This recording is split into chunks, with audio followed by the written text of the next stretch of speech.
This fire at Sun Prairie Apartments in West Des Moines required work from firefighters in several cities in the metro last month. It showed how cities use mutual aid during large-scale emergencies.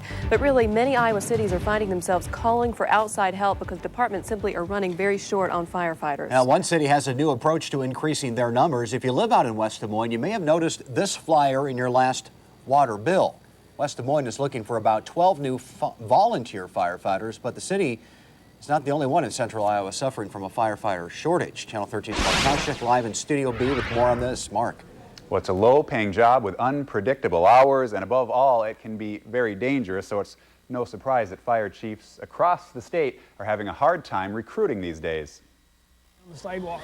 Scott Snyders is a 5-year veteran of the Soto Fire Department. He has a good job with an architectural firm in Clive, so he doesn't mind that each time he responds to an emergency as a DeSoto volunteer firefighter, his pay is $5. Saw my dad do it for 30 years and grandfathers, and just makes you feel good when you can go and help someone. DeSoto could use more Scott Snyders. During the day, you're lucky. You get that call and you're just hoping that there's somebody down here to help you out. Chief Mike Hoffman is one of 16 volunteers for DeSoto Fire. He'd like to have 25 to 30 volunteers, and since most of them work days in Des Moines, the city is left with few available firefighters in the mornings and afternoons. It seems like you've got a lot of people there in the evenings, you know, when they're home from their jobs, but during the day, you're lucky if you got 2 to 3 people that actually respond. Hoffman is constantly training new firefighters because turnover is so high. Look at this station picture from 7 years ago. This gentleman, her,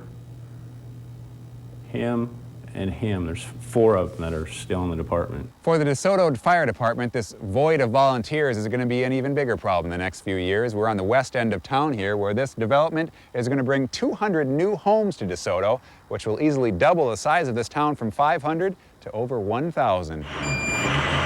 Even now, on most calls during the day, the first thing DeSoto does is call for mutual aid from surrounding cities. You need 8 to 10 people anyway, and all of a sudden you only got 2. So, I mean, you're paging out Van Meter. I mean, we've gone as far as actually had to page out West Des Moines. Hoffman believes more incentive, as in more pay, is the answer. He can only hope his budget of $30,000 grows as much as DeSoto's population will in the next few years. Somewhere along the line, they're going to have to put some money into it so we can make it safe, or you're just not going to have a safe community. In DeSoto, Mark Township, Channel 13 News.